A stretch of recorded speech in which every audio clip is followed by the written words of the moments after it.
Hey guys, tonight we're embarking on one of the darkest journeys in human history.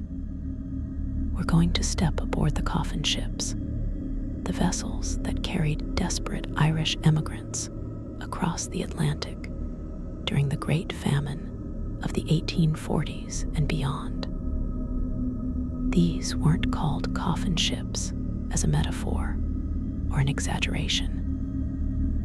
They earned that name through the brutal reality that a significant portion of passengers didn't survive the voyage, dying in conditions so horrific that they challenge comprehension. So before we set sail on this grim voyage through history, take a moment to like the video and subscribe, but only if you genuinely enjoy what we do here. And let me know in the comments where you're tuning in from and what time it is for you. It's always fascinating to see who's joining us from around the world, especially those of you settling in for the night. Now, dim the lights, maybe turn on a fan for that soft background hum, and let's ease into tonight's journey together. The Irish Great Famine, also called the Great Hunger, began in 1845 when a potato blight swept across Ireland, destroying the crop that the majority of the Irish population depended on for survival. The blight returned year after year, turning potatoes black and inedible in the ground, and with it came starvation on a scale that's difficult to comprehend.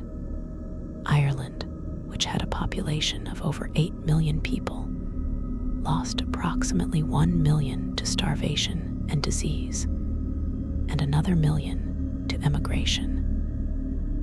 Those who could scrape together the fare, or who were forcibly evicted by landlords who paid for their passage to be rid of them, fled Ireland on ships bound for North America, primarily Canada and the United States.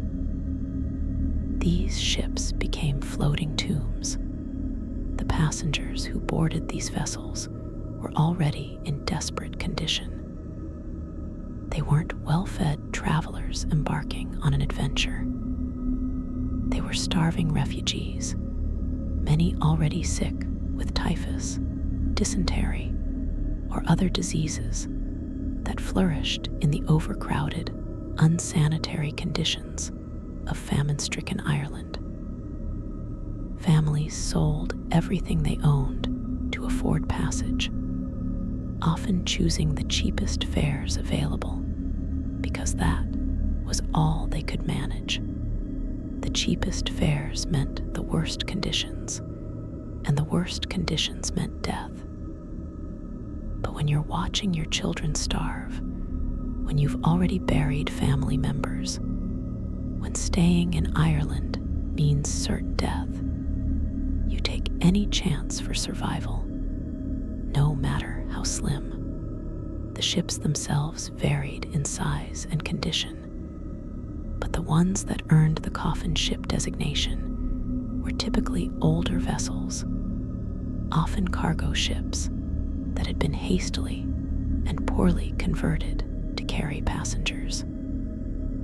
Ship owners saw the famine as a business opportunity, a chance to make money transporting desperate people who had no bargaining power and no alternatives. The conversion from cargo ship to passenger ship was usually minimal. Wooden berths would be constructed in the hold, multiple levels of rough platforms where passengers would sleep, often with barely enough room to sit up. Ventilation was minimal or non-existent. Sanitation facilities were grossly inadequate. The ships were designed to maximize the number of fare-paying passengers, not to ensure their survival or comfort. The regulations that were supposed to govern passenger ships were either inadequate or ignored. The Passenger Acts, laws passed by the British government to regulate conditions on emigrant ships, set limits on how many passengers could be carried relative to the ship's tonnage, and required certain provisions of food and water. But these regulations were poorly enforced, easily circumvented, and often insufficient even when followed.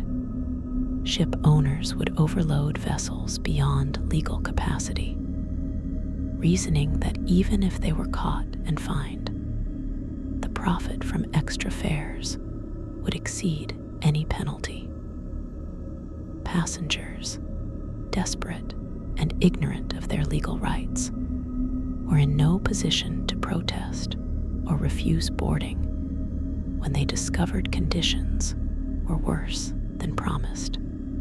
The moment of boarding was often chaotic and traumatic.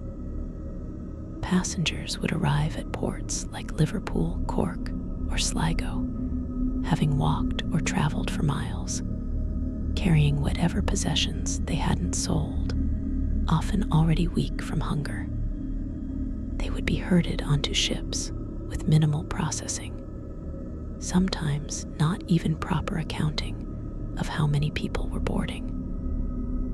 Families could be separated in the confusion. Tickets might be for a ship that turned out to be different from what was promised. The actual vessel might be in far worse condition than advertised. But once you were aboard, once the ship left port, there was no going back. You were committed to the voyage, for better or worse. The passenger manifest, when it existed, would record names, ages, and intended destinations. But these documents often told only part of the story. A family listed as 5 people might actually be 6 or 7, with infants not counted, or with relatives or neighbors traveling under one ticket to save money. The ages might be guessed or invented. The destinations were hopes rather than certainties. Many passengers had no clear idea where they would end up, just that they were going to America or Canada, distant places that represented survival and possibility.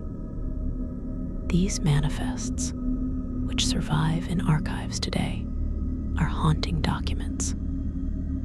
Reading through lists of names, knowing that a significant percentage of those people died during the voyage, transforms the administrative record into a memorial. The accommodations in the hold where most passengers traveled were beyond grim. The space between berths was typically only a few feet, barely enough to sit upright.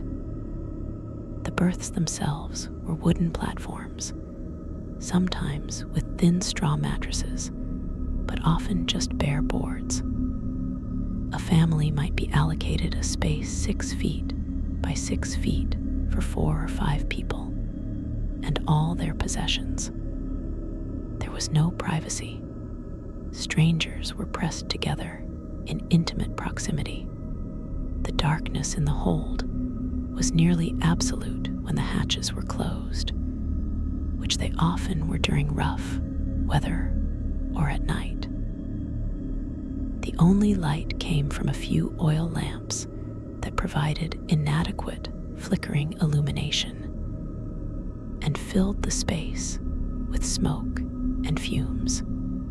The smell in the hold was overwhelming from the beginning of the voyage and became steadily worse.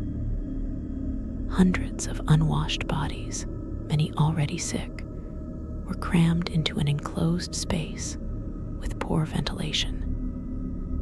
The smell of sweat, of clothes that hadn't been changed in weeks, of feet and armpits and breath, all merged into a thick, oppressive atmosphere. And this was just the beginning. Within days, other smells would be added to this base layer of human odor. The smell of vomit from seasickness, which afflicted nearly everyone in the early days of the voyage. The smell of feces and urine from the inadequate toilet facilities. The smell of infection and disease. And eventually, the unmistakable smell of death and decay. The toilet facilities, such as they were, consisted of a few privies on deck, essentially boxes with holes in them positioned over the side of the ship. During good weather, passengers might be allowed on deck to use these facilities. But in bad weather, when the decks were dangerous, or when hatches were battened down, passengers had to use buckets in the hold. These buckets would fill quickly with hundreds of people sharing them, and they would often spill in the rough seas, spreading waste across the floor of the hold. The stench from this alone was enough to make breathing difficult. Add to this the fact that many passengers were suffering from dysentery, which caused uncontrollable diarrhea, and you begin to understand the conditions in which these people lived for weeks or months. The food provided was barely sufficient in quantity and often terrible in quality. The passenger acts required ships to provide certain rations, typically including water, ship's biscuit, flour, oatmeal, and sometimes salt pork or fish. But the quality of these provisions varied enormously. The biscuits, hard tack that needed to be soaked in water to be edible, were often infested with weevils. The flour might be moldy or mixed with sawdust. The water stored in casks became stagnant and contaminated.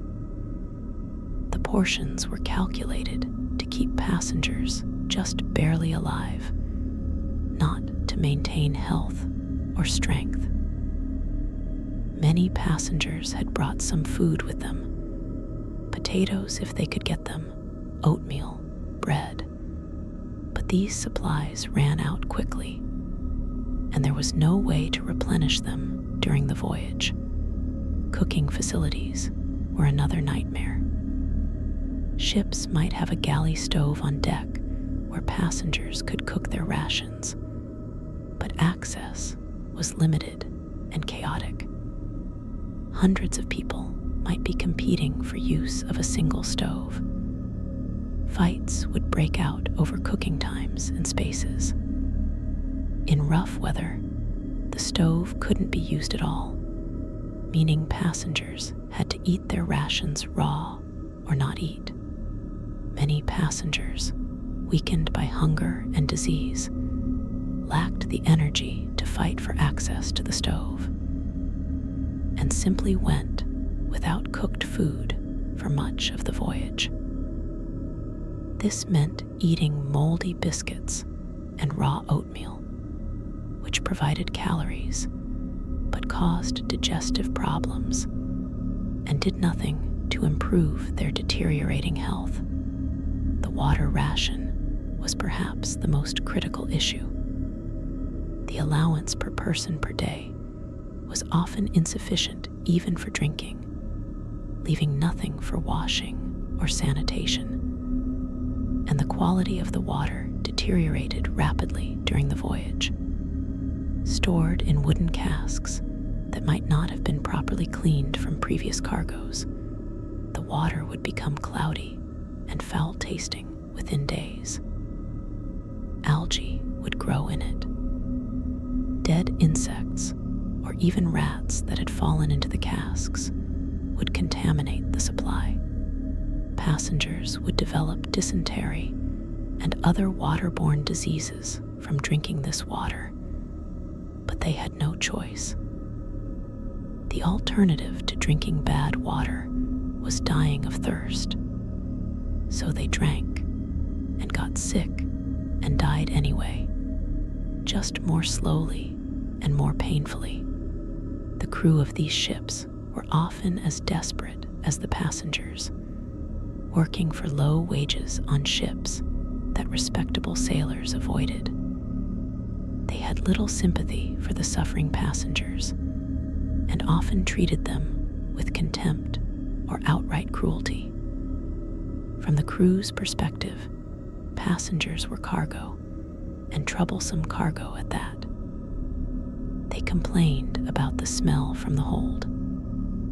They resented having to deal with the sick and dying. They would sometimes steal from passengers meager provisions or demand bribes for basic assistance.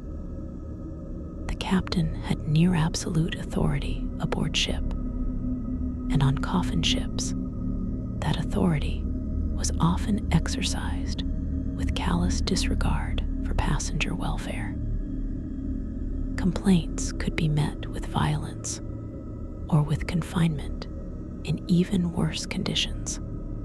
The voyage duration varied depending on weather and the ship's condition, but crossings typically took anywhere from 4 to 8 weeks. This might not sound impossibly long, but consider what it meant. 4 to 8 weeks in the conditions described, with no escape, no improvement, only steady deterioration.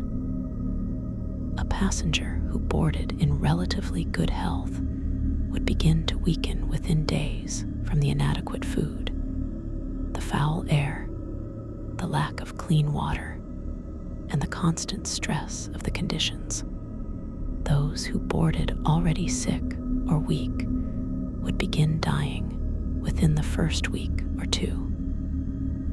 And as people died, the conditions for the survivors only got worse. Seasickness affected nearly everyone during the early days of the voyage. For people who had never been on a ship, who had spent their entire lives on solid ground, the constant motion of the vessel was profoundly disorienting and nauseating. They would vomit repeatedly, emptying their stomachs, and then continuing to retch long after there was nothing left to bring up. This violent vomiting, sustained over days, would leave them dehydrated and weakened. The stench of vomit would permeate the hold, adding to the atmosphere of misery. Those who were sick couldn't keep down food or water, accelerating their physical decline.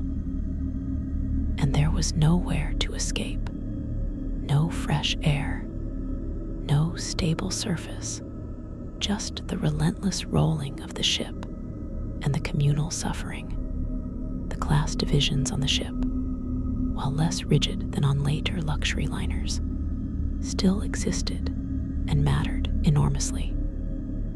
Those who could afford slightly better fares might get berths on higher decks with better ventilation, or private or semi-private cabins that offered at least some protection from the worst conditions in the hold.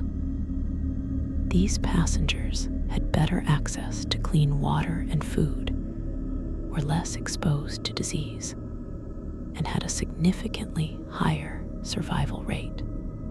But they were still on a coffin ship, still surrounded by death and suffering, still breathing air that carried disease, still eating questionable food and drinking contaminated water.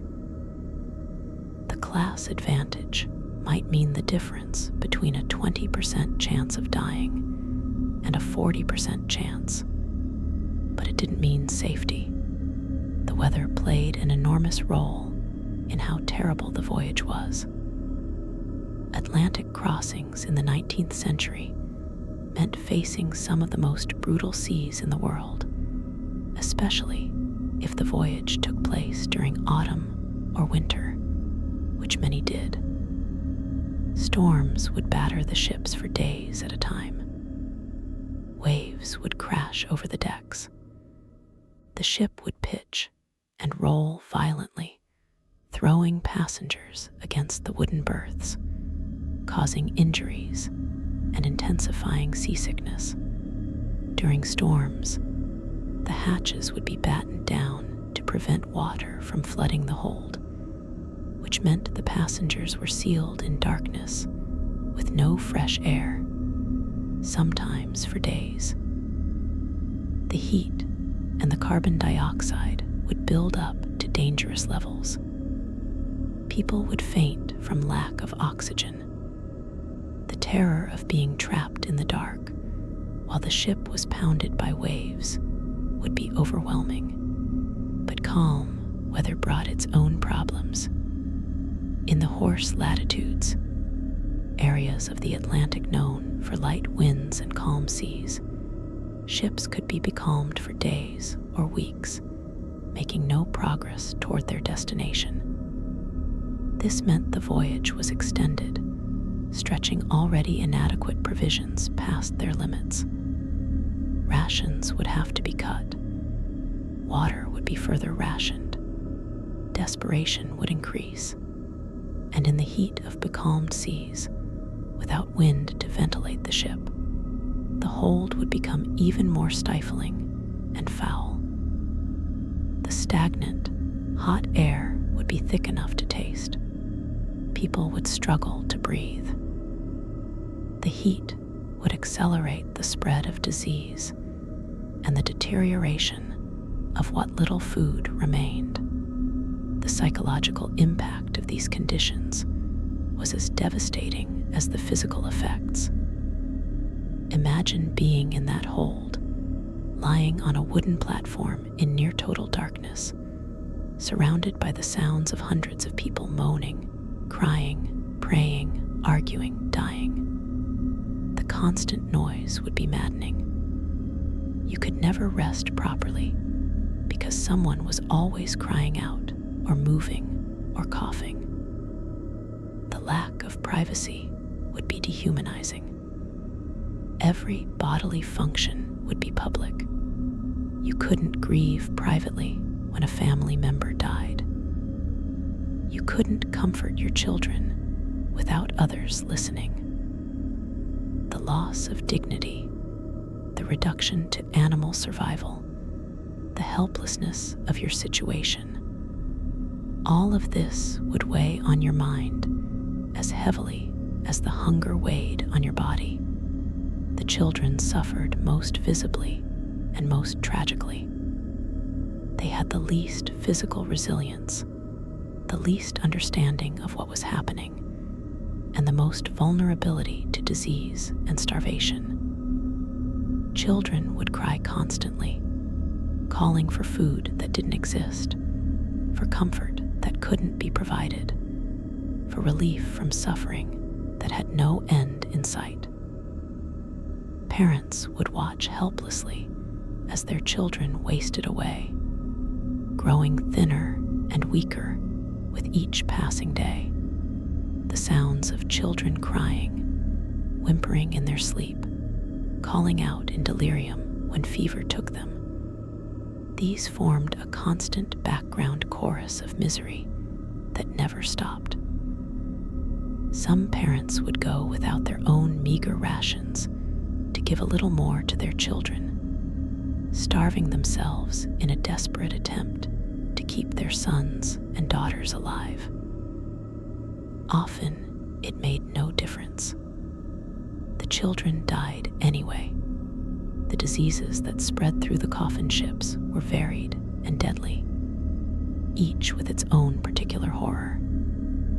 Typhus, also called ship fever or famine fever, was perhaps the most notorious. This disease, spread by body lice in the overcrowded, unsanitary conditions, caused high fever, terrible headaches, and a characteristic rash. Victims would become delirious, thrashing in their berths, crying out, sometimes becoming violent. The fever would burn through them, leaving them dehydrated and weakened. Many died within days of the fever's onset. The lice that spread typhus thrived in the hold, crawling over the packed bodies, moving from person to person, ensuring that once the disease appeared, it would spread rapidly through the passenger population. Dysentery was equally devastating and even more degrading. This disease, caused by contaminated water and food, produced violent diarrhea that left victims too weak to move. In the conditions of the hold, where access to toilets was limited and often impossible, dysentery victims would soil themselves repeatedly, lying in their own waste, too weak to clean themselves or move away. The smell was indescribable. Other passengers, forced to remain in close proximity, would be sickened by it. The dehydration from dysentery was rapid and severe. Victims would beg for water, but the water itself was often what had made them sick in the first place. They would waste away, their bodies consuming themselves, becoming skeletal before death finally came as a mercy. Cholera appeared on some ships, though it was less common than typhus and dysentery. When it did appear, it killed with terrifying speed. A person could seem relatively well in the morning and be dead by evening. The symptoms were violent and alarming, explosive diarrhea and vomiting that quickly led to severe dehydration. The skin would turn blue-gray, the eyes would sink into the skull, the body would become cold despite the fever that raged internally. Cholera created panic even among populations accustomed to death because of how quickly it killed and how obviously it spread from person to person. When cholera appeared on a coffin ship, the mortality rate would spike dramatically, with dozens dying within days. Tuberculosis, consumption as it was called then, was a slower killer, but was endemic among the Irish population even before the famine. The disease, which caused coughing, fever, and wasting, was highly contagious in the close quarters of the ship's hold. Those who boarded already suffering from tuberculosis would worsen rapidly in the foul air. They would cough constantly, bringing up blood, struggling for breath. And their coughing would spread the disease to others. Tuberculosis didn't necessarily kill during the voyage itself. Many victims survived the crossing only to die weeks or months later. But it claimed countless lives and weakened many more, making them vulnerable to other diseases.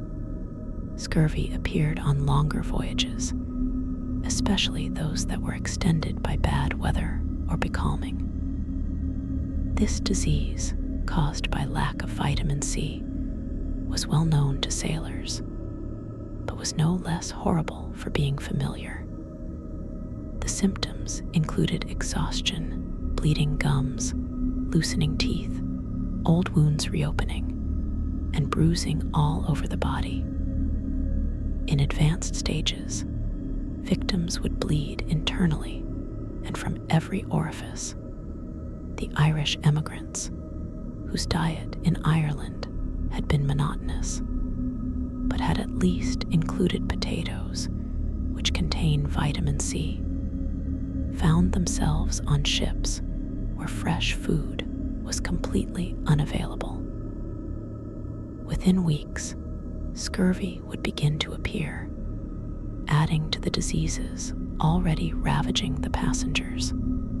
Starvation itself was a constant reality and a cause of death for many. The rations provided were insufficient for maintaining health, barely enough to keep people alive under ideal circumstances. But circumstances were far from ideal. Seasickness prevented many from eating. Disease increased caloric needs, even as it decreased appetite.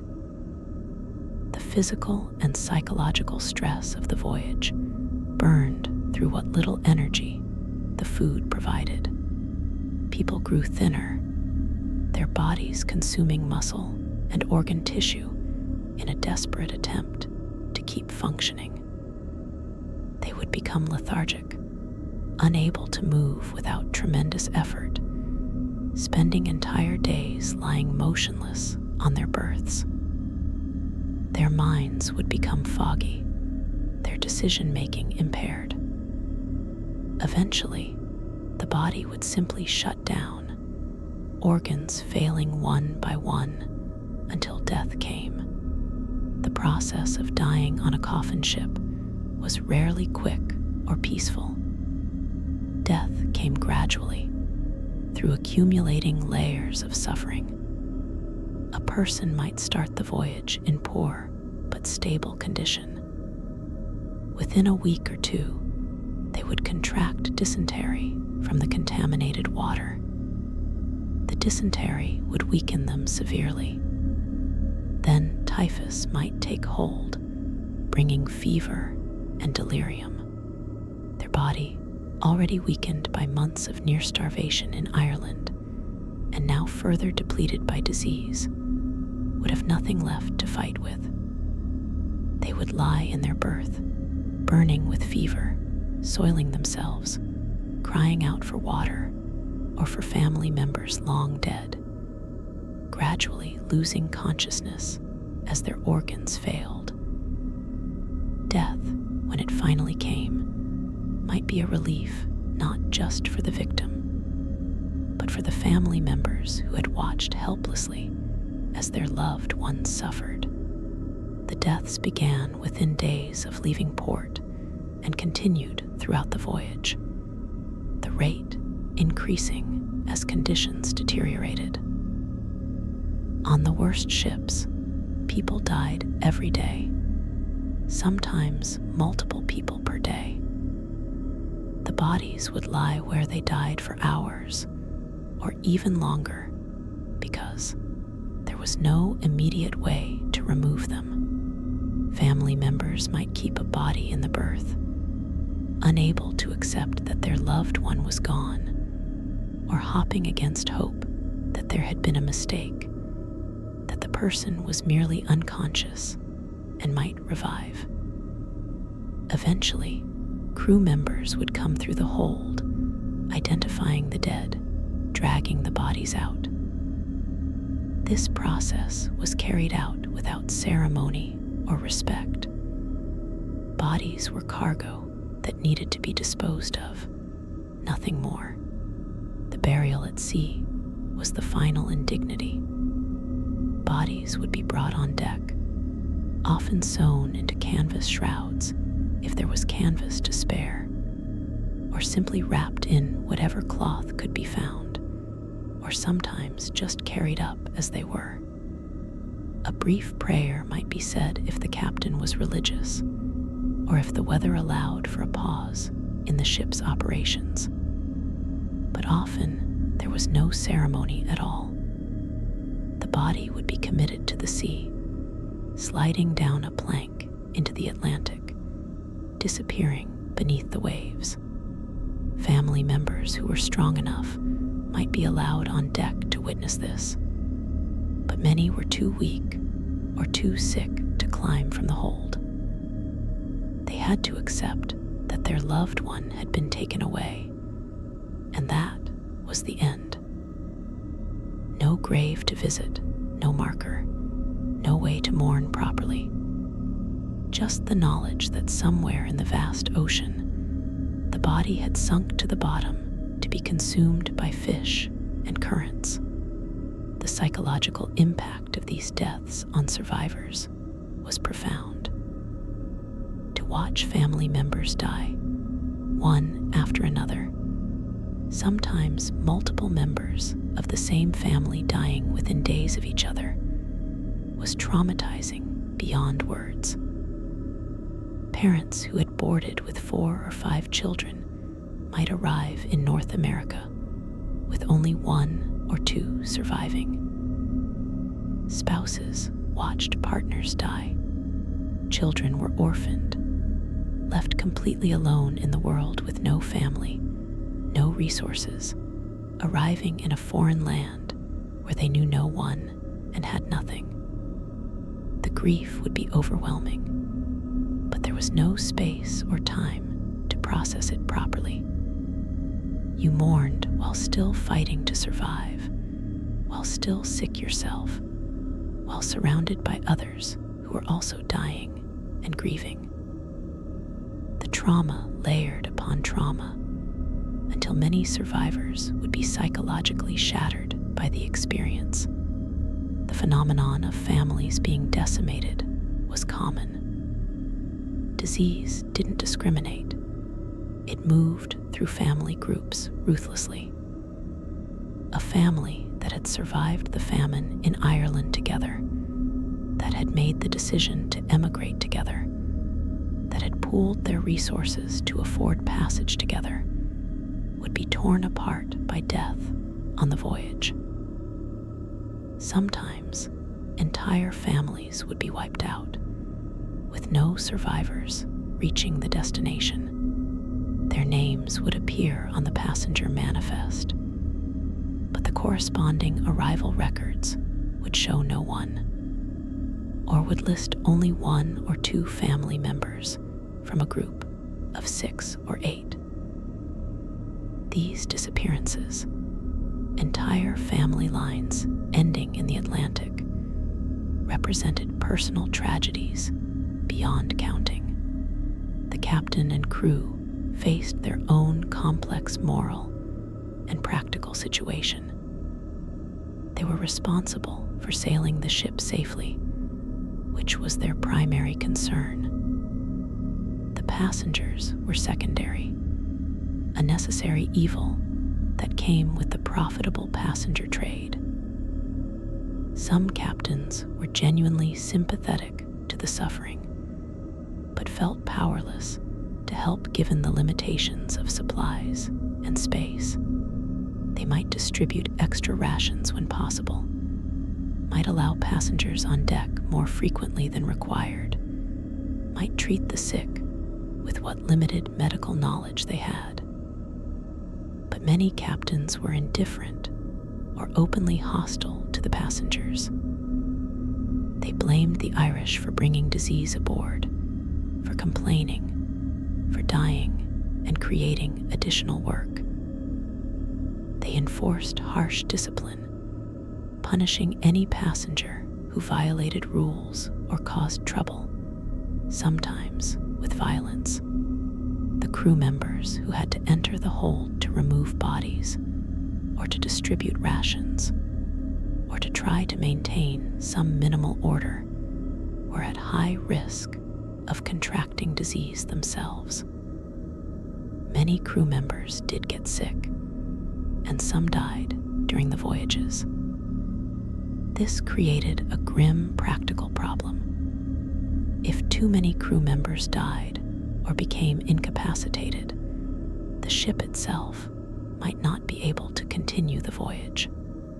There were cases of ships arriving in port with most of the crew dead or dying, the vessel barely under control, having been sailed by whoever was still able to stand.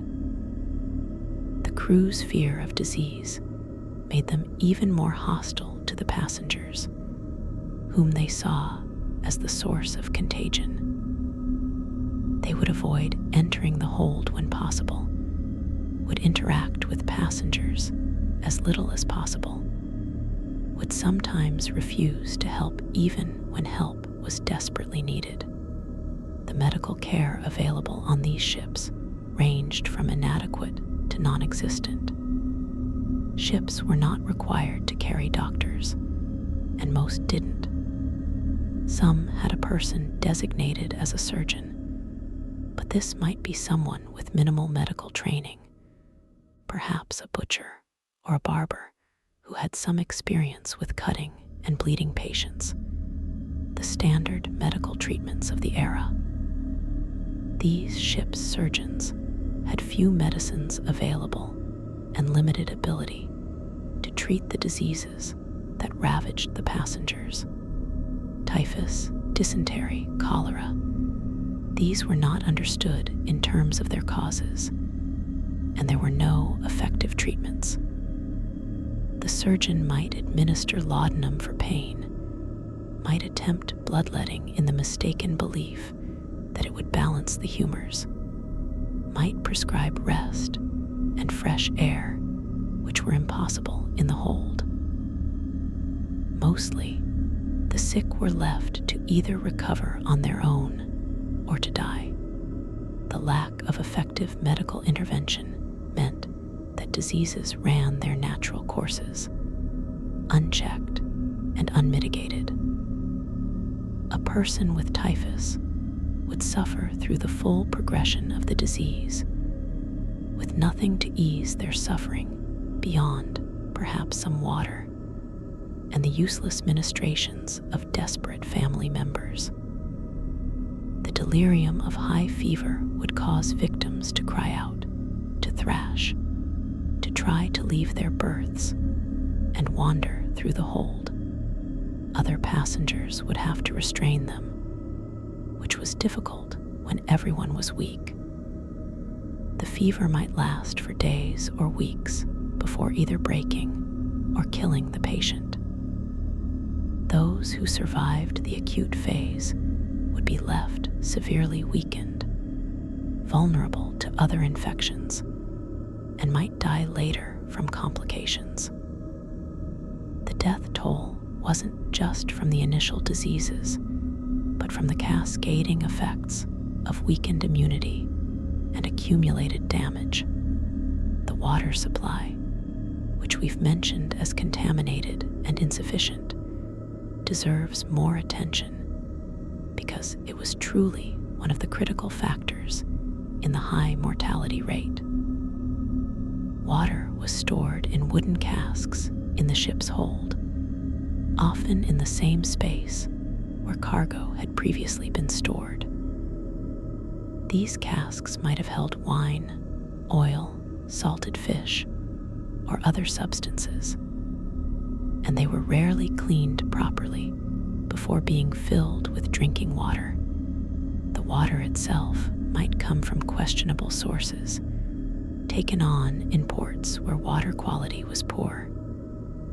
Once sealed in the casks, the water would begin to deteriorate immediately. In the heat of the ship's hold, bacteria would multiply.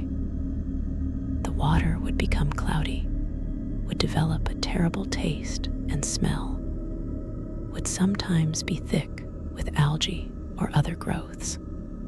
Passengers had no choice but to drink this water.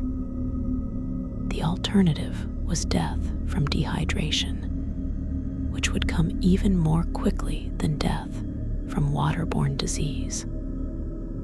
So they drank, and they got sick.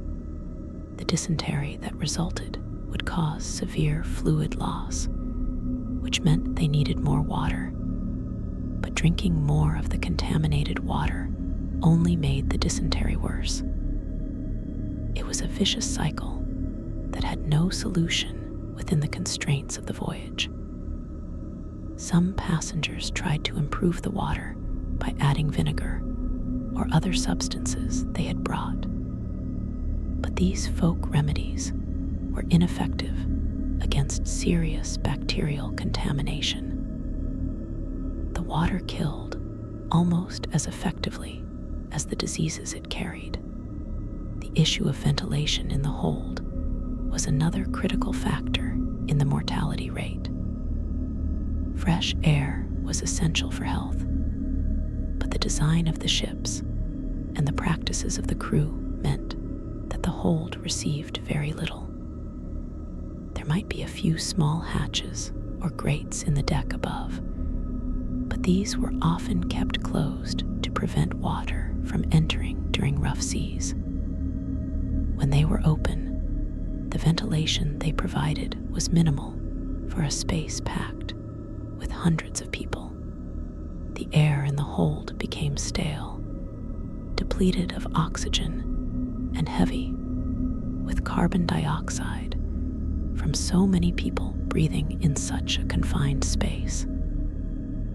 This bad air contributed to the spread of disease and made existing respiratory problems worse. The lack of fresh air also meant that the various smells of the hold, which we've described, couldn't dissipate. Instead, they concentrated and intensified. The stench would become so powerful that it was a physical presence, something you could taste, something that coated your throat and lungs. People would become somewhat desensitized to it through constant exposure. But newcomers entering the hold, crew members who had been on deck, would retch immediately upon opening the hatch. Passengers who managed to get time on deck for fresh air would dread having to return below, knowing they were descending back into that foul atmosphere. The air itself seemed diseased, seemed to carry sickness, and in a sense it did, filled as it was with the exhalations of hundreds of sick people. The complete lack of privacy affected every aspect of life aboard. People were forced to witness things that should have been private.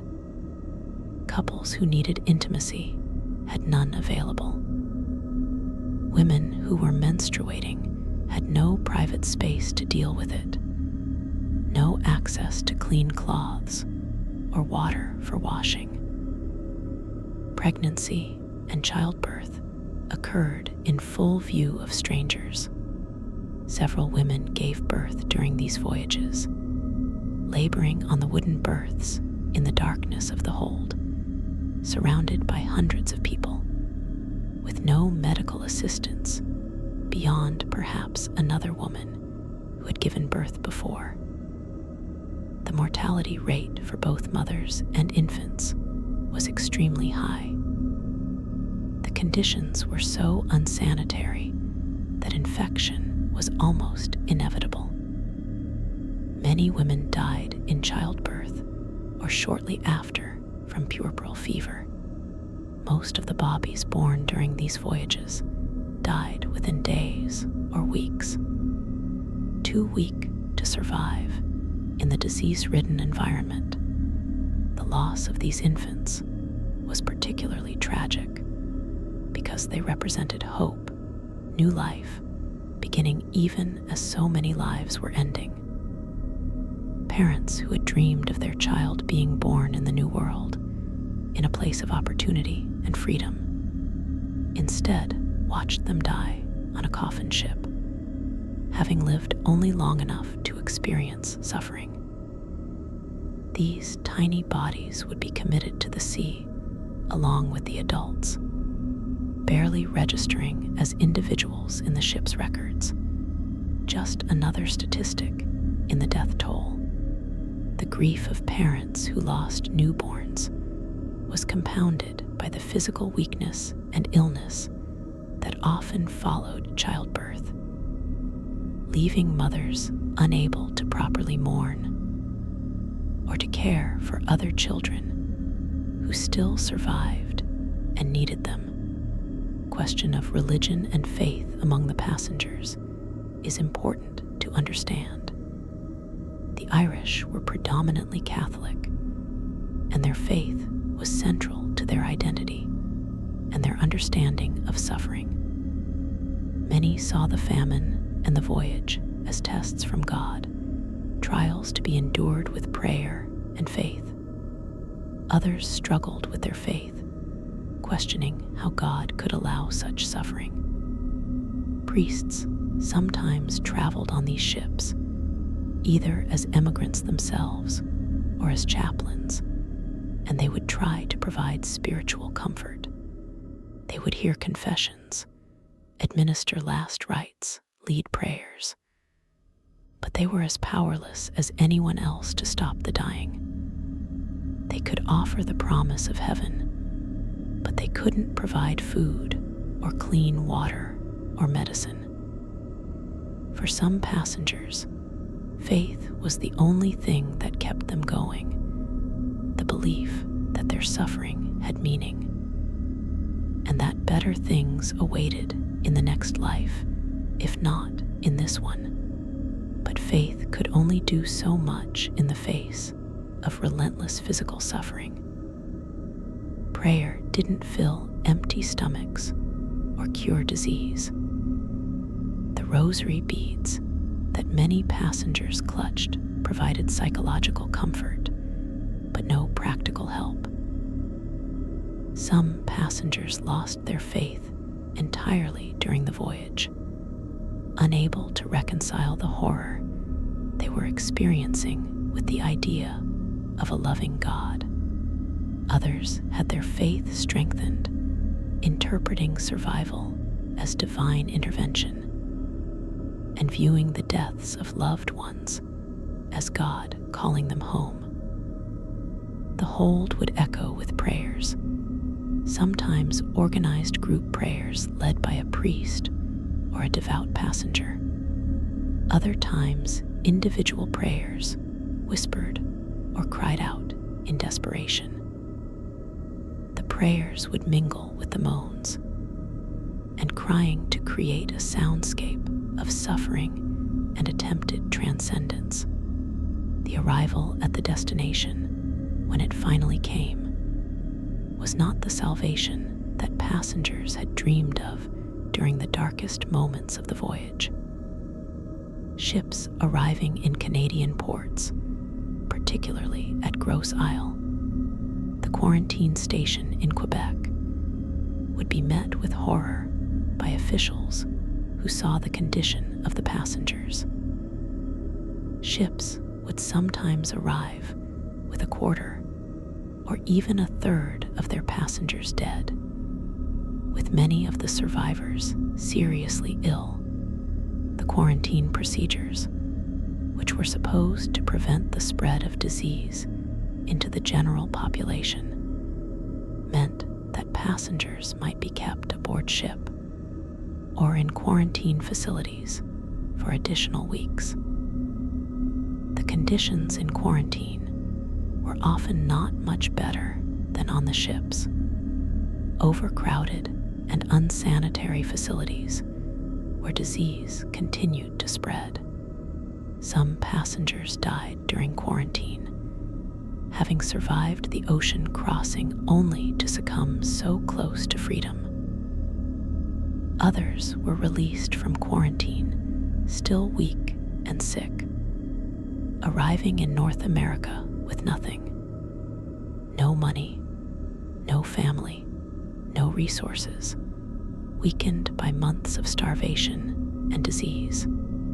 The promised land turned out to be a place where they were unwanted, viewed with suspicion and hostility by local populations who feared the diseases they brought, and who didn't want poor Irish immigrants competing for jobs. Many passengers who survived the Coffin ships would die within months of arrival, never recovering their health, never achieving the better life they had sacrificed everything to reach. The orphans created by the Coffin ships were particularly vulnerable. Children who had lost their parents during the voyage would arrive alone, often very young, sometimes sick themselves. They would be processed through immigration and quarantine with no adult to care for them or advocate for them. Some would be taken in by charitable organizations or by relatives who had emigrated earlier.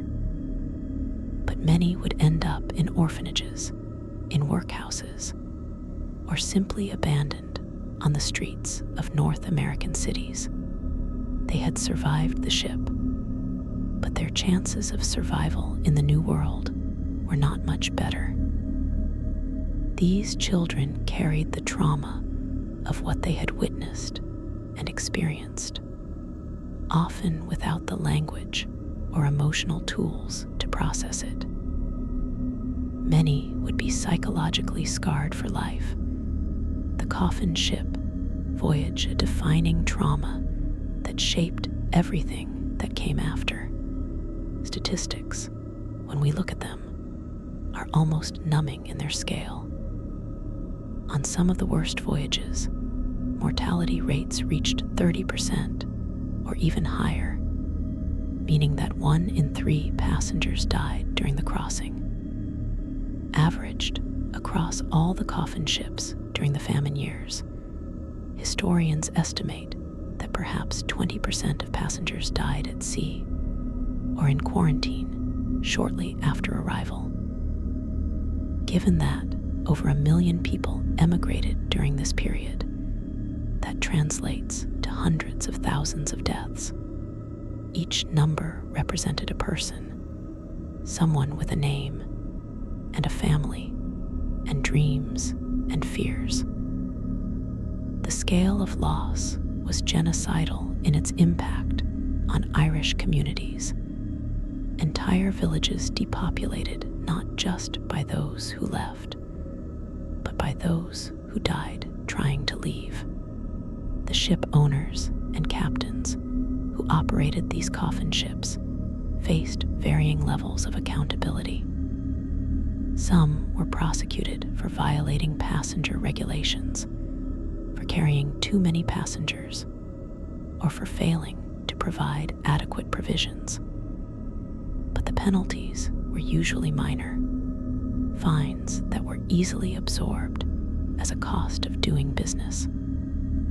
Few faced serious legal consequences, and even fewer faced any social or professional consequences. The emigrant trade was too profitable, and the passengers too poor and powerless to effectively demand justice.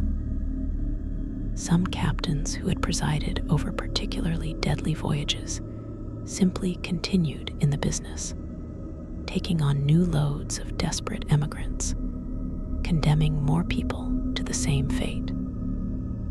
The system that enabled the Coffin ships to operate was not reformed significantly until after the worst of the famine had passed and the flow of emigrants had slowed. The letters that survivors sent back to Ireland, when they were literate and able to write, painted pictures that ranged from cautiously optimistic to devastatingly honest. Some survivors, perhaps trying to spare their families the full truth, or hoping to encourage others to follow them, would write about the difficulties of the voyage in understated terms. They would mention that it had been hard, that some had taken ill, but would focus on their arrival and their hopes for the future.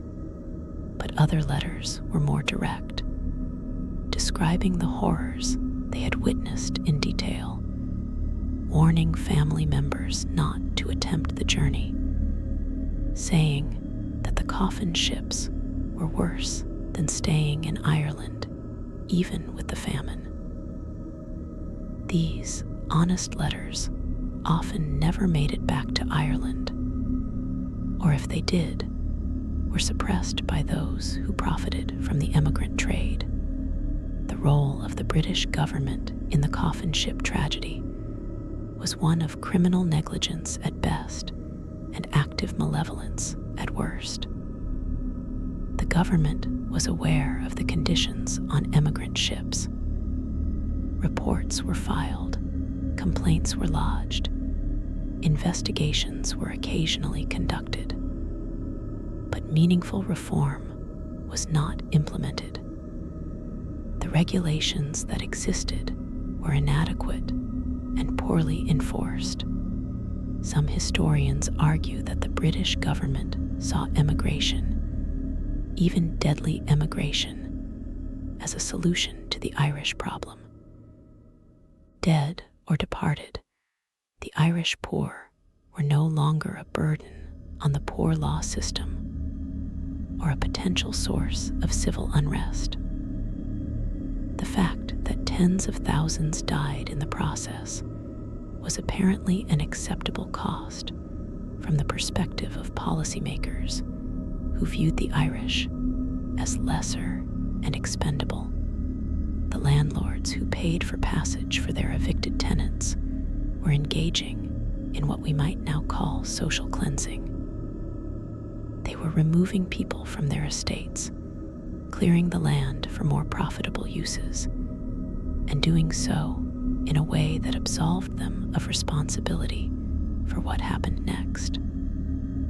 Once the tenants were on a ship, they were no longer the landlord's concern. If they died during the voyage, well, that was unfortunate, but not the landlord's fault.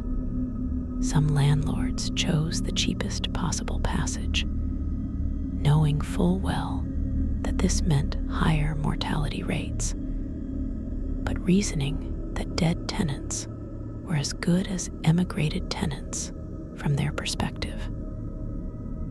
Both options removed people from the land, which was the ultimate goal. The moral bankruptcy of this position is staggering. The specific ships that became notorious as coffin ships carried names that became synonymous with death. The Elizabeth and Sarah, the Virginius, the Avon, the Lushtok, and dozens of others earned their grim reputations through extraordinarily high mortality rates on particular voyages. These ships were often older vessels, poorly maintained, that should have been retired from service, but were kept operating because they could still make money in the emigrant trade. They would make multiple crossings during the famine years, each voyage producing deaths, until eventually they might be condemned or lost at sea. The ships themselves were complicit in the deaths. Their rotting timbers and inadequate facilities ensuring that passengers would suffer and die. Some ships didn't make it across the Atlantic at all. They foundered in storms, struck icebergs, ran aground, or simply fell apart from poor maintenance and the stress of the voyage. When an emigrant ship sank, everyone aboard typically died. Hundreds of people lost in minutes or hours as the ship went down. These maritime disasters added to the death toll, though they were in some ways merciful compared to the slow death of disease and starvation on ships that did complete the crossing. Drowning was terrible, but it was quick. The passengers on ships that sank didn't have to endure weeks of suffering in the hold. They didn't watch their children waste away or their parents die of fever. They simply vanished into the Atlantic, their stories ending abruptly rather than through prolonged agony. The psychological state of passengers who survived the voyage was complex and troubled.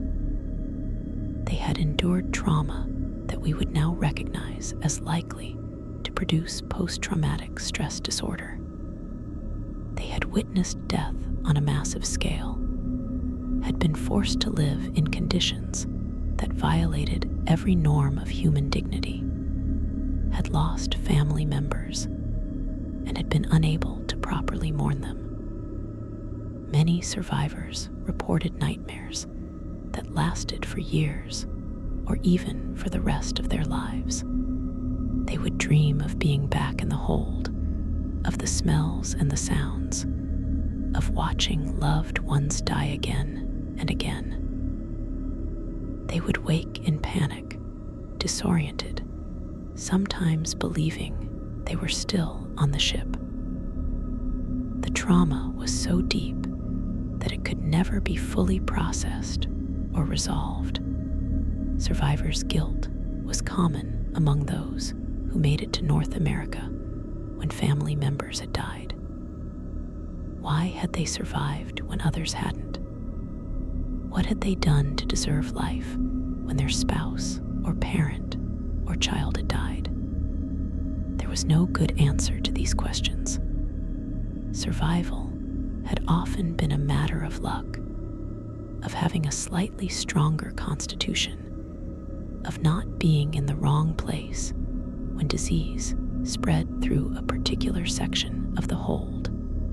But survivors would torture themselves with the belief that they should have done something different, should have given their food to a dying child, should have caught the disease instead of their loved one.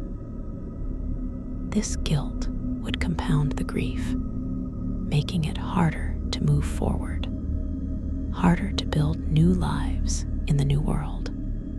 The adaptation to life in North America for coffin ship survivors was extraordinarily difficult.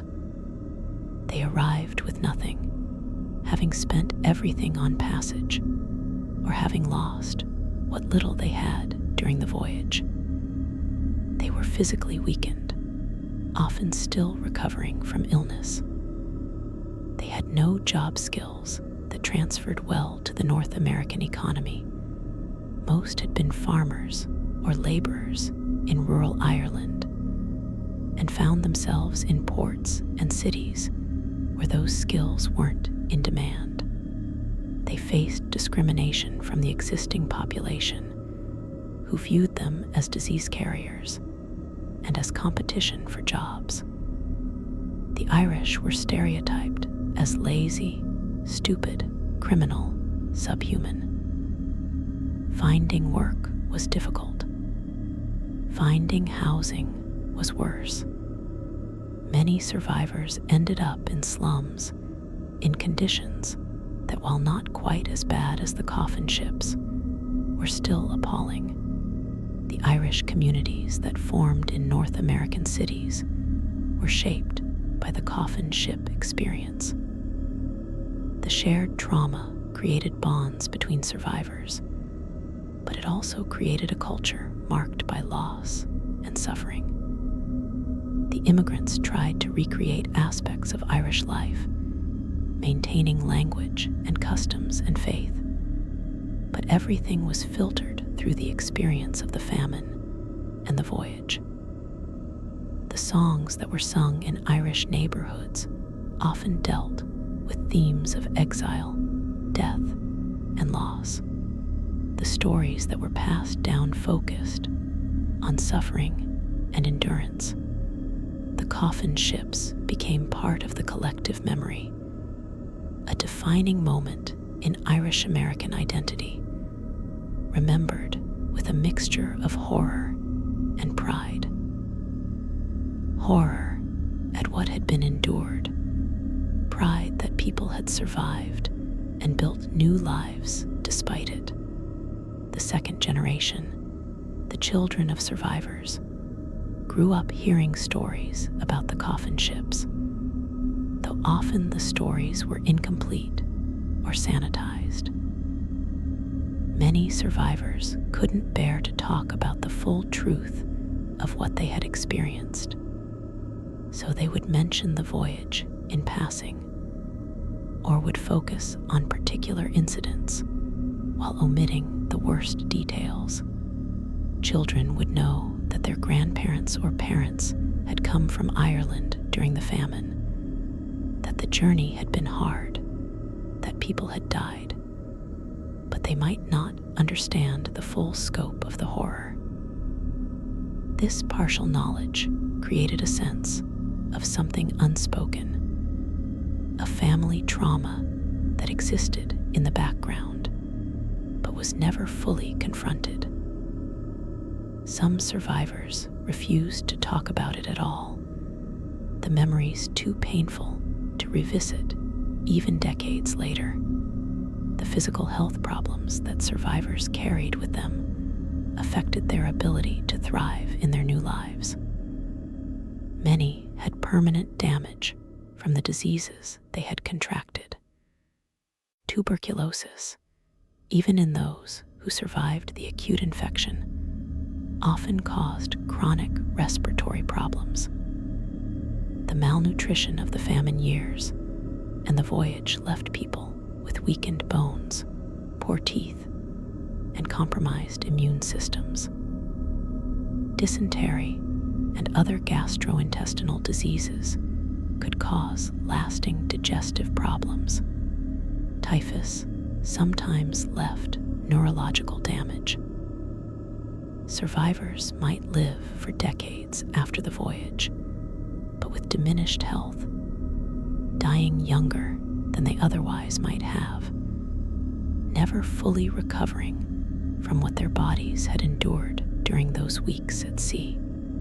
The women who survived faced particular challenges. Many were widows, having lost husbands during the famine or the voyage. In the 19th century, a woman alone, especially an immigrant woman with no resources, faced extremely limited options. Some found work as domestic servants, which at least provided room and board. Others worked in factories under exploitative conditions. Some, desperate and with no other options, turned to prostitution. The vulnerability of Irish immigrant women to economic and sexual exploitation was enormous, and it was a direct consequence of the Coffin ship experience that had left them alone and destitute in a foreign land. The resilience these women showed in surviving and eventually building stable lives was remarkable. But it came at tremendous personal cost. The impact on families that remained in Ireland, who had sent relatives off on coffin ships and then never heard from them again, was its own particular agony. A family might receive a letter or two initially, and then silence. Had their loved ones died during the voyage? Had they died shortly after arrival? Had they survived but been unable to write? There was often no way to know. The uncertainty could be worse than confirmed death because it allowed no closure. Families would wait for letters that never came, would hold on to hope for years that maybe their son or daughter or parent was alive somewhere in America, just unable to communicate. Eventually, most would accept that their loved ones were likely dead, but that acceptance would come without the finality of a grave or a death certificate. The coffin ships also carried diseases to North America, contributing to epidemics in port cities and in the quarantine stations. Grosse Isle, the main quarantine station for Canada, became overwhelmed with sick passengers during the peak famine years. Thousands died there, so many that mass graves had to be dug. Just as in Ireland, the staff at quarantine stations, doctors and nurses and workers, showed remarkable courage in treating patients they knew were highly contagious. But many of them also caught diseases and died. The local populations near ports lived in fear of the diseases being carried ashore by the immigrants, and this fear fed into anti-Irish prejudice and discrimination. The coffin ships were not just floating tombs, they were vectors of disease that caused death even after passengers had disembarked. The sailors who worked regularly on coffin ships were a particular group worthy of attention. These men chose to work on ships they knew were deadly, that that they knew carried disease. Some did it simply because they needed work and couldn't find anything else. Others became hardened to the suffering, viewing it as just another unpleasant aspect of their job, no different than dealing with cargo or bad weather. A few developed a kind of nihilistic fatalism, accepting that they would probably catch disease eventually and die. But until then, they might as well keep working. The mortality rate among crew members on Coffin ships was significantly higher than on regular cargo vessels. Many sailors did indeed catch typhus or cholera from the passengers and died during the voyage or shortly after. The long-term historical impact of the Coffin ships on Irish-British relations cannot be overstated. The memory of the ships and the famine that caused them became a central grievance in the Irish nationalist narrative. The British government's failure to prevent the Coffin ship deaths, indeed its apparent indifference to them, was seen as evidence of genocidal intent, or at least criminal negligence on a massive scale. This memory fueled Irish independence movements and contributed to the eventual partition of Ireland.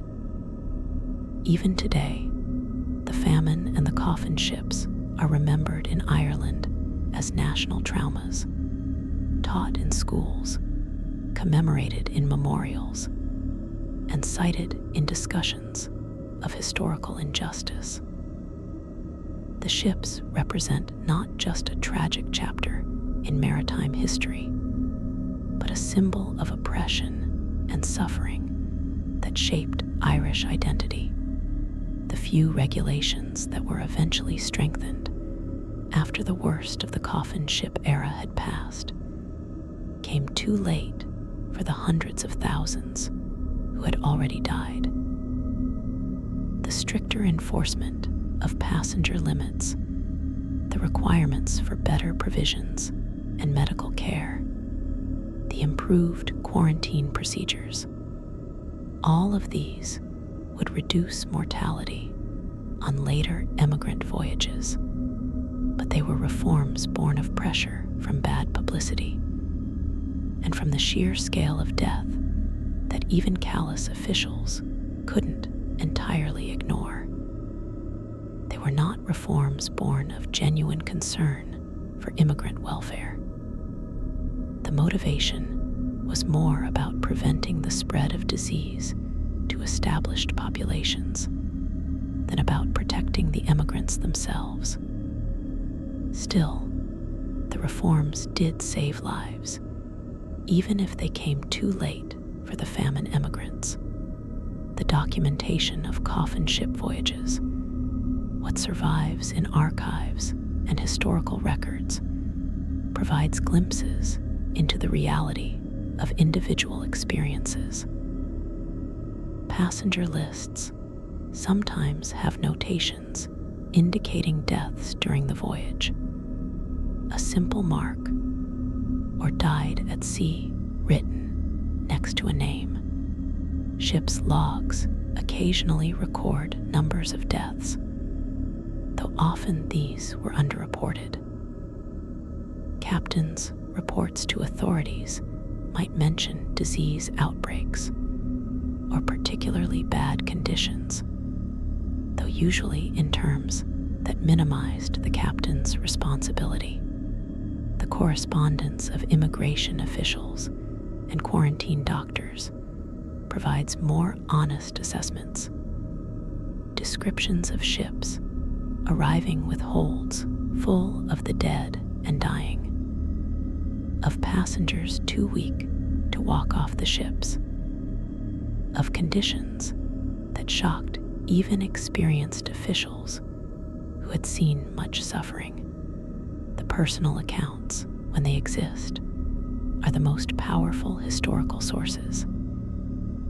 letters from survivors, diary entries written during voyages, later memoirs and testimonies, all provide first-person perspectives on what it was like to be on a coffin ship.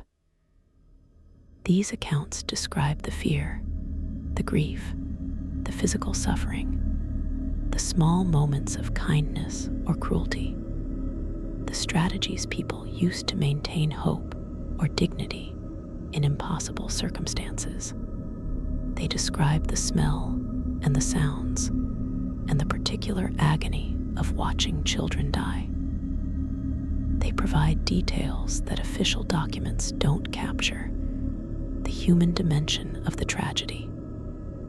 Reading these accounts today is difficult, emotionally draining, but important for understanding what happened and for honoring the memory of those who suffered and died. The question of whether the coffin ship deaths were inevitable is worth considering. Could anything have been done to prevent or significantly reduce the mortality rate? The answer is clearly yes.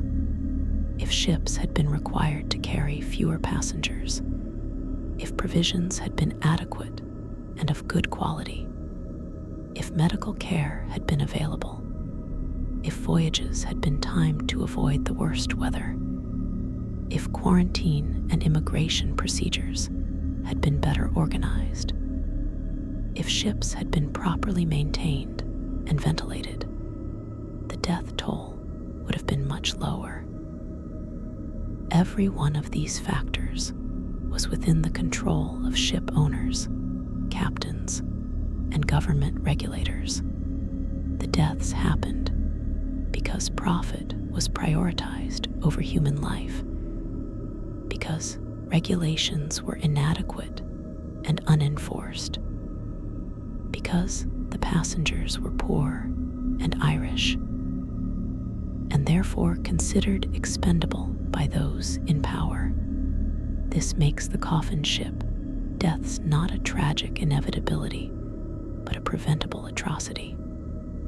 The people who died didn't have to die. They died because of choices made by others, choices to cut costs and maximize profits, choices to ignore suffering, choices to value money over human life.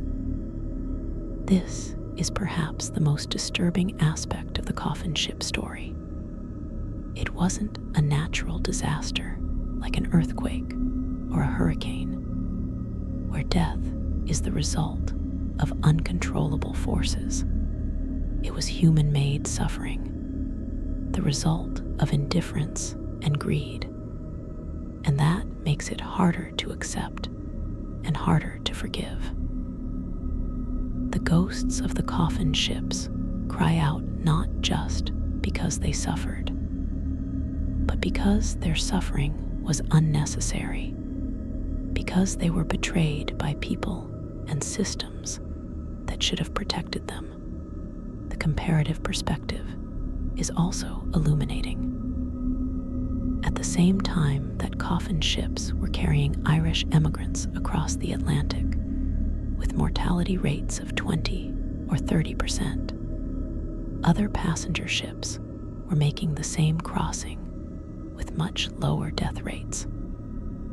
Ships carrying wealthier passengers, or ships whose owners took seriously their responsibility for passenger welfare, demonstrated that safer passage was possible. The technology and knowledge existed to reduce deaths. Some ships had decent ventilation, adequate food and water, lower passenger densities, and medical care. These ships still experienced some mortality, but nothing like the coffin ships. This proves that the extreme death rates were not inevitable consequences of ocean travel in that era, but were the result of specific choices to provide inadequate conditions for poor passengers. The memorials that exist today for coffin ship victims are scattered across 3 continents. In Ireland, where the journeys began, along the Atlantic, where so many died, and in North America, where the survivors tried to build new lives. In Ireland, famine memorials often acknowledge the emigration as part of the tragedy, recognizing that leaving was itself a form of death for communities and families. At Grosse Isle in Quebec, there are monuments to the thousands who died in quarantine, mass graves marked with Celtic crosses and inscriptions in English and Irish. These memorials serve as reminders that the coffin ships weren't just historical events, but human tragedies that destroyed countless individual lives and reshaped entire communities. They are places of pilgrimage for descendants of survivors who come to honor ancestors who endured the unendurable. The stories that were passed down through families often centered on particular moments or details rather than comprehensive narratives. A grandmother might tell about the woman in the next birth who shared her last piece of bread with a stranger's child. A grandfather might describe the storm that nearly sank the ship, waves as tall as buildings crashing over the deck.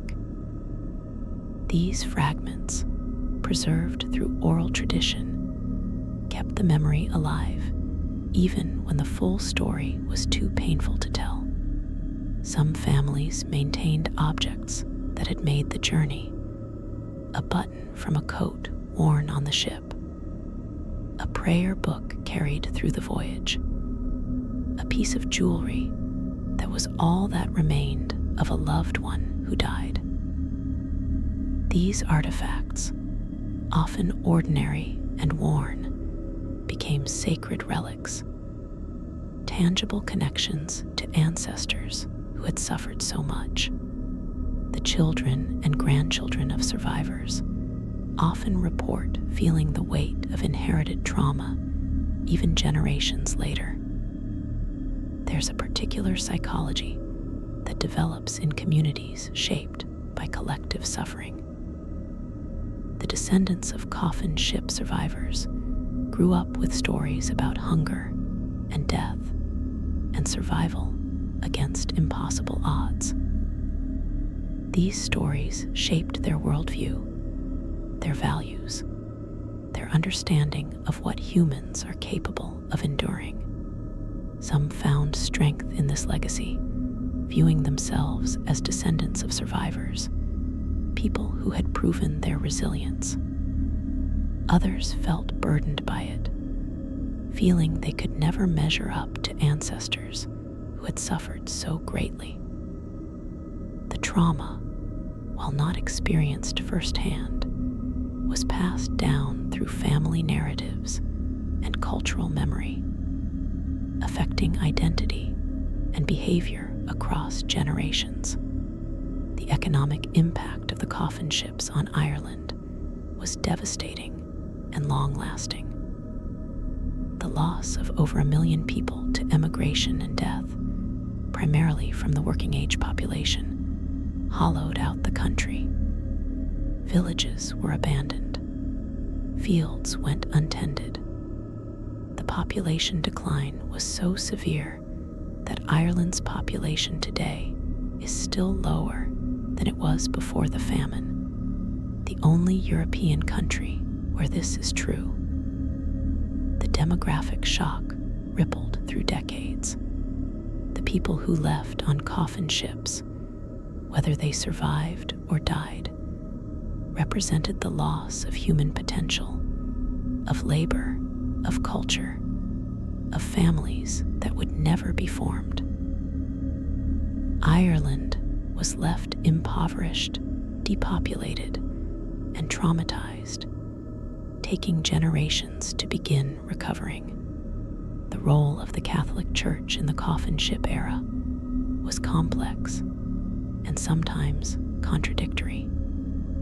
The church provided comfort to the suffering. Priests risked their own lives to minister to the sick on ships and in quarantine stations, and Catholic organizations in North America helped integrate Irish immigrants. But the church also sometimes counseled passive acceptance of suffering as God's will, potentially discouraging more active resistance to the conditions that caused such death. The theological framework of redemptive suffering, the idea that pain in this life could purify the soul for the next, may have helped some endure their ordeals psychologically, but also made it easier for authorities to justify not intervening to prevent suffering. The church's role remains debated, celebrated for its pastoral care, but questioned for not doing more to challenge the systems that caused such tragedy. The comparative suffering aboard coffin ships and slave ships is worth acknowledging, though the two should not be equated without recognizing crucial differences. Slave ships were instruments of a system designed to capture, transport, and enslave people, denying their fundamental humanity. Coffin ships, while horrific, were carrying people who were theoretically free, who had chosen to emigrate even if that choice was made under duress of starvation. But the conditions on both types of vessels shared disturbing similarities. The overcrowding, the disease, the high mortality rates, the dehumanization, the prioritization of profit over lives. Some historians have noted that mortality rates on the worst coffin ships actually exceeded those on many slave ships. A grim statistic that speaks to the absolute depths of human suffering that economic systems can create when unchecked by regulation or compassion. The question of agency haunts the coffin ship story. To what extent were passengers making free choices versus being forced by circumstances beyond their control? Most passengers didn't want to leave Ireland. They were pushed out by famine, by eviction, by the collapse of their ability to survive in their homeland. Once they decided to emigrate, or had the decision made for them by landlords paying for their passage, they had little choice about which ships to take or what conditions to accept. They couldn't negotiate for better berths or demand improvements. The only real choice was to board or not to board, and for most, staying behind meant certain death from starvation. So they boarded, accepting conditions they knew were likely to kill them, because there was a chance, however slim, of survival and a new life. This constrained agency, this choice between terrible options, is its own form of oppression. The medical understanding of the time, or lack thereof, contributed significantly to the death toll. Doctors didn't understand germ theory, didn't know that diseases were caused by microorganisms transmitted through contaminated water, air, and close contact. They believed in miasmas, bad air that carried disease, which led to some correct conclusions, like the importance of ventilation, but also to useless interventions like bloodletting. They didn't understand the importance of hand washing or basic sanitation. They had no antibiotics or effective treatments for bacterial infections. Even a well-meaning doctor, had one been present on every coffin ship, couldn't have prevented most of the deaths given the limitations of medical knowledge. But understanding why they couldn't help doesn't absolve the system that put people in situations where they desperately needed medical help in the first place. The psychological resilience required to survive a coffin ship voyage was extraordinary. Passengers had to maintain the will to live in circumstances that seemed designed to extinguish that will. They had to watch loved ones die and somehow keep going. They had to endure physical suffering that pushed the body to its absolute limits. They had to do all of this while crammed in darkness with hundreds of strangers, with no privacy and no respite. The strength this required, the daily decision to keep fighting for survival rather than giving up, speaks to something fundamental about human resilience. But we should be careful about romanticizing this. Resilience shouldn't have been necessary. People shouldn't have been placed in situations where survival required heroic fortitude. The fact that many did survive is testament to human strength, but the fact that they had to suffer at all is testament to human cruelty. The dreams and hopes that passengers carried aboard coffin ships were often all they had left. They dreamed of land in America, of opportunities, of food, of safety, of lives where their children wouldn't starve. These dreams sustained them through the voyage, gave them something to hold on to when everything else was being stripped away. For those who survived, some dreams came true eventually, though often not in the ways imagined, and never without carrying the scars of what they had endured. For those who died, the dreams died with them, unfulfilled aspirations buried in the Atlantic or in North American soil. The tragedy of the coffin ships isn't just that people died, but that they died on the threshold of the lives they had sacrificed everything to reach. The concept of home became complicated for survivors. Ireland was home, but it was also the place of starvation and trauma, the place they had fled. North America was the destination, but it never quite became home in the full sense. Many survivors felt themselves in exile, displaced people who belonged neither to the place they had left nor fully to the place they had arrived. This sense of displacement, of existing between worlds, became part of Irish American identity. The coffin ships created a diaspora, scattered people who maintained cultural connections to Ireland while building new lives in new lands. The experience of crossing on those ships became a dividing line between the old life and the new, a traumatic passage that marked survivors indelibly. The physical act of crossing the Atlantic itself carries symbolic weight. The ocean represented separation, a vast barrier between the old world and the new. For those crossing on coffin ships, it became a space of suffering and transformation.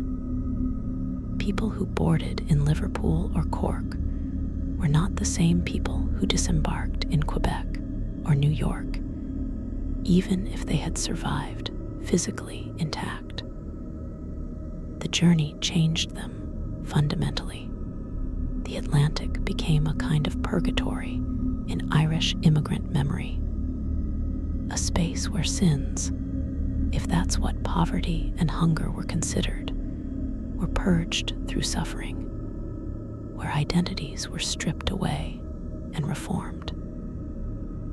The ocean was both destroyer and creator, taking lives even as it carried survivors toward new possibilities. The economics of the coffin ship trade reveal how thoroughly suffering can be monetized. Ship owners made profits from every fare collected, and the more passengers they crammed aboard, the more profit they made. The cost of provisions and crew was relatively fixed, so increasing passenger numbers directly increased profit margins, even if it decreased survival rates. This created a perverse incentive structure where the most profitable voyages were often the deadliest. Regulations existed to prevent this, but enforcement was weak and penalties minimal.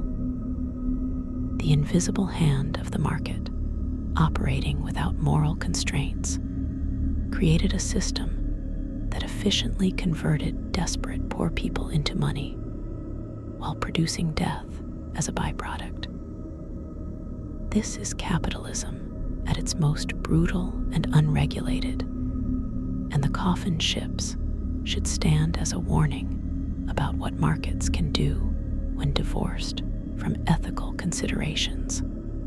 The question of historical responsibility and who should be held accountable for coffin ship deaths is contentious.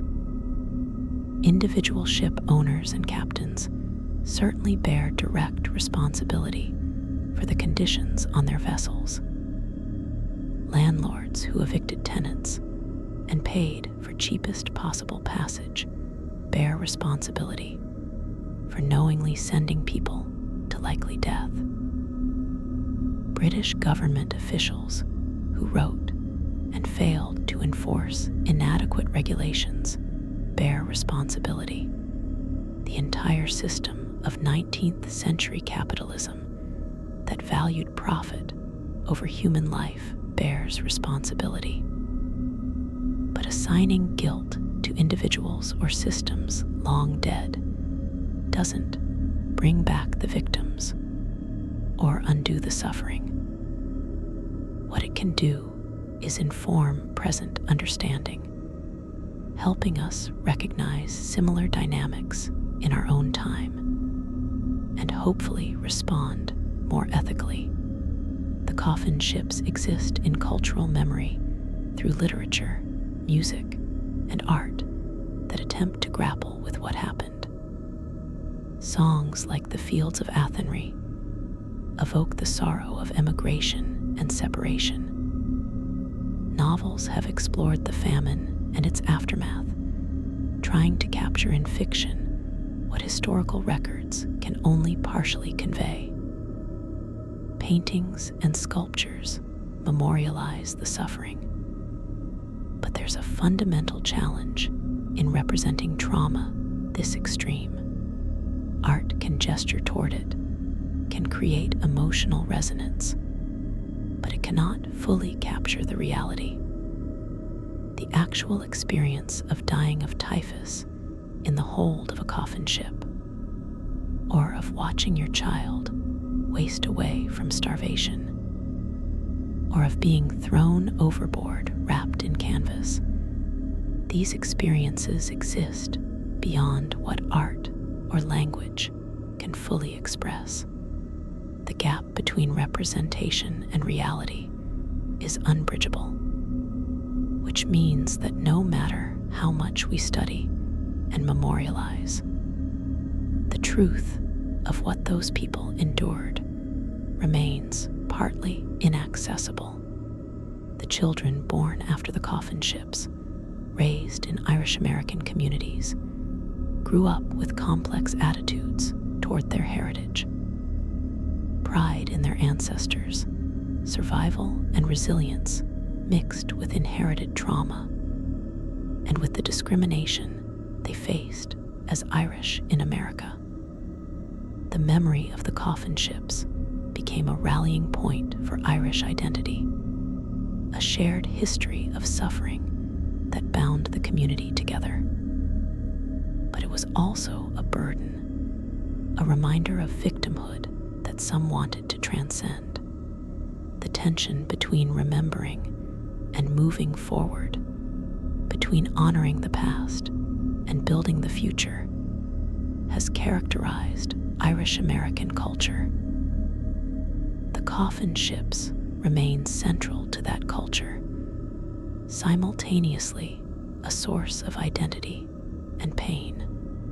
The practical lessons of the coffin ship era about how to treat refugees and migrants remain relevant today. The desperate people boarding those ships were climate refugees, fleeing environmental disaster in the form of crop failure. They were economic refugees, fleeing poverty and starvation. They were essentially stateless people, unwanted in their homeland and unwelcome in their destinations. The parallels to modern refugee situations are obvious, and the coffin ship story stands as both warning and challenge. How do we ensure that modern refugees don't face similar conditions? How do we balance sovereignty and economic concerns with basic humanitarian obligations? The fact that we're still grappling with these questions, nearly 2 centuries later, suggests that we haven't fully learned the lessons the coffin ships should have taught. The documentation and preservation of coffin ship history has improved in recent decades as historians have paid more attention to social history and to the experiences of ordinary people rather than just political leaders and major events. Archives have been searched for passenger lists, ship logs, immigration records, and personal correspondence. Oral histories have been collected from descendants of survivors. Archaeological work has been done at sites like Grosse Isle. This scholarship has recovered much that was forgotten or never properly recorded, giving voice to people who were voiceless in their own time. But gaps remain and always will. Many ships kept poor records or none at all. Many passengers were illiterate and left no written accounts. The experiences of the poorest passengers, those in the worst conditions, are often the least documented because they were the least likely to survive and the least likely to have the resources to record their stories if they did. The emotional landscape of a coffin ship was shaped by extremes. There was terror, especially during storms or when disease was spreading rapidly. There was despair when death seemed inevitable and suffering endless.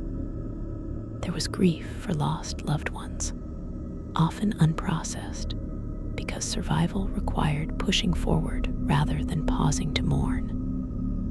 But there was also love, families clinging together, parents sacrificing for children, strangers showing unexpected kindness. There was hope, however fragile, that somehow things would improve.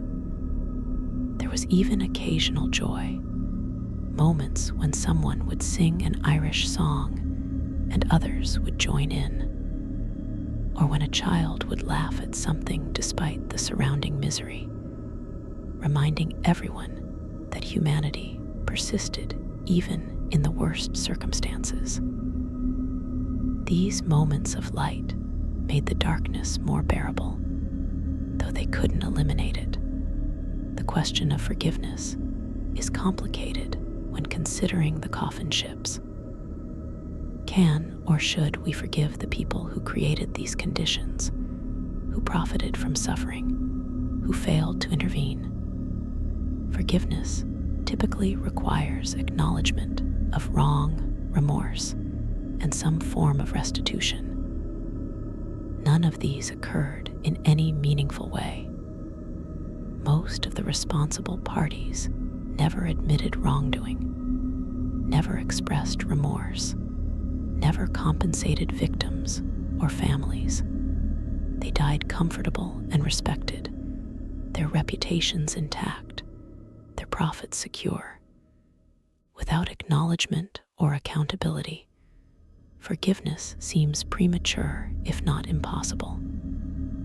And yet, carrying hatred and anger across centuries serves no practical purpose.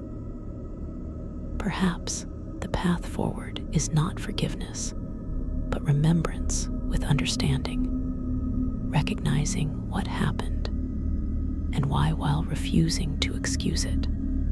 The sensory experience of a coffin ship, which we can only partially imagine from descriptions, must have been overwhelming in its awfulness.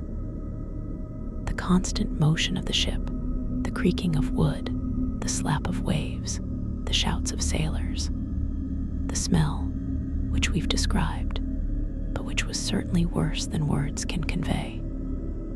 The taste of stale water and moldy biscuits, the constant coating in your mouth, the feeling of never being clean, of your skin sticky with sweat and grime, of clothes stiff with dirt and worse, the visual experience of darkness in the hold broken only by dim lamps, faces barely visible, shadows moving, the crowding, the constant press of bodies, the impossibility of personal space. Every sense was assaulted continuously, and there was no escape, no moment of relief, just unrelenting sensory stress for weeks on end. The nighttime aboard coffin ships was particularly hellish. Whatever marginal improvements daylight brought, permission to be on deck for some passengers, slightly better visibility in the hold, more activity to distract from suffering, all of these vanished with darkness. The hold became a nightmare space, pitch black except for the inadequate lamps, filled with the sounds of people crying, coughing, moaning, dying. Sleep was difficult, but wakefulness was torment. The night hours stretched interminably. Time lost meaning. You might lie awake for what felt like hours, only to realize mere minutes had passed. Or you might sleep fitfully and wake disoriented, not knowing if you'd been asleep for minutes or hours, not knowing if it was night or day. The darkness was physical, almost solid, pressing down, making breathing difficult. Or perhaps that was just the foul air, but the darkness seemed to have weight and presence. The moment of sighting land after weeks at sea would have produced complex emotions. Relief, certainly, that the voyage was finally ending. Hope that survival might actually be possible. But also fear about what came next, about quarantine, about facing a new country with no resources. And for many, the landing came too late. They would die in quarantine or shortly after, having survived the worst of the voyage, only to succumb when safety was in reach. The cruelty of dying so close to the goal after enduring so much is almost unbearable to contemplate.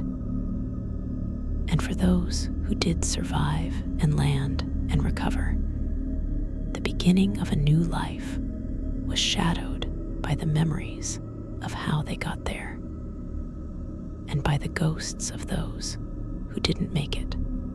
The legacy of the coffin ships for Ireland and for the Irish diaspora is one of loss and survival intertwined. The ships represented the hemorrhaging of Ireland's population, the loss of a generation. But they also represented the determination to survive at any cost, the willingness to risk everything for a chance at life.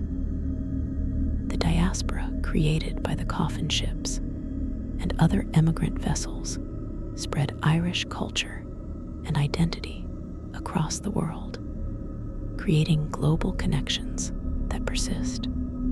Irish American communities, Canadian Irish communities, and smaller Irish populations elsewhere maintained ties to Ireland and to each other, bound by shared heritage and often by shared trauma. The Coffin ships, as horrific as they were, became part of the story of how the Irish became a global people. As we reach the end of this journey through the coffin ship era, we're left with the weight of hundreds of thousands of individual tragedies. Each death was unique. Each person who suffered had their own story, their own dreams, their own loved ones. The scale of the loss is almost incomprehensible. Numbers so large they become abstract. But we must resist that abstraction. Behind every statistic was a person, a life that mattered, suffering that was real and terrible. The mother who watched all her children die one by one during the voyage. The father who was thrown overboard without ceremony, leaving his family alone. The young woman who died in childbirth in the darkness of the hold. The child who called for water that couldn't be given. Each of these people deserves to be remembered as an individual, not just as part of a mass tragedy. The coffin ships challenge us to confront uncomfortable truths about human nature and about systems of power. They show us what happens when profit is valued more than life, when the powerful are indifferent to the suffering of the powerless, when regulations exist but aren't enforced, when an entire group of people is deemed expendable. These aren't just historical lessons. They're warnings that remain relevant. Similar dynamics exist today in different forms. Refugees dying in Mediterranean crossings, migrants dying in deserts or in detention, people perishing because of indifference or because helping them isn't profitable. The coffin ships remind us that civilization is fragile, that progress can be reversed, that cruelty can be industrialized and normalized. But the coffin ships also show us something else: human resilience and capacity for endurance that defies understanding. The fact that anyone survived, that people kept going day after day in those conditions, that they maintained their humanity and their hope, however tenuously, is remarkable. The survivors built lives, raised families, contributed to their new communities. They carried trauma, but also strength. They had lost much, but not everything. Their survival wasn't just personal victory, but was itself a form of resistance, a refusal to be completely destroyed by the systems and circumstances that tried to destroy them. This resilience doesn't justify the suffering, doesn't make the tragedy acceptable, but it does honor those who endured it. Tonight, as you prepare for sleep, perhaps you'll think about the stark difference between your circumstances and those of coffin ship passengers. You have shelter, safety, enough to eat, clean water, the freedom to move as you choose. These things that seem ordinary, basic, were denied to hundreds of thousands of people who wanted nothing more than to survive. The coffin ships remind us not to take our comforts for granted, to recognize that the conditions we consider minimal standards of human dignity are luxuries that not everyone in history has had, and that not everyone in the world today has. They remind us to be grateful for what we have while also being committed to ensuring that similar tragedies don't happen to others. The Atlantic Ocean, which claimed so many coffin ship victims, holds their memories in its depths. Every wave that crashes against the shore carries echoes of those who drowned or who were buried at sea. The ocean was both the path to possible salvation and the site of tremendous suffering. It's a liminal space in the Irish story, separating the old world from the new, the past from the future, the dead from the living. The coffin ships crossed those waters, leaving trails of death behind them. Bodies in the water, ghosts in the hold, trauma in the survivors. The ocean is vast and indifferent. It doesn't remember or mourn, but we can. We can bear witness to what happened on those crossings, can speak the names of the victims when records preserve them, can acknowledge the magnitude of loss. The memory of the coffin ships, preserved in monuments and in family stories and in historical scholarship, serves multiple functions. It honors the dead and the survivors. It educates about a dark chapter in history. It warns about what can happen when systems fail or when the vulnerable are exploited. It contributes to Irish identity and to understanding of the diaspora. But perhaps most importantly, it stands as a testament to suffering that was real, that mattered, that shouldn't be forgotten. In a world that constantly pushes us to move on, to focus on the present and future, the coffin ships demand that we also look back, that we remember, that we learn. The dead can't speak for themselves, but we can speak for them, can tell their stories, can ensure that they aren't lost to time. Rest now in comfort and safety that coffin ship passengers could barely imagine. Rest, but remember. Remember that the world contains both tremendous beauty and tremendous cruelty. Remember that systems can fail catastrophically, that regulations without enforcement are meaningless, that the powerful often don't protect the vulnerable without being forced to. Remember also that humans can endure almost anything, that hope persists in the darkest circumstances, that love and kindness exist even in hell. The coffin ships taught all these lessons at a terrible price. The dead paid that price.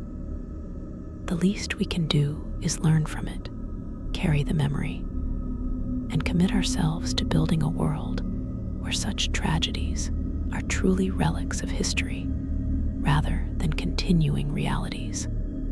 Sleep well and hold close the humanity that the coffin ship passengers maintained, even when everything else was being stripped away.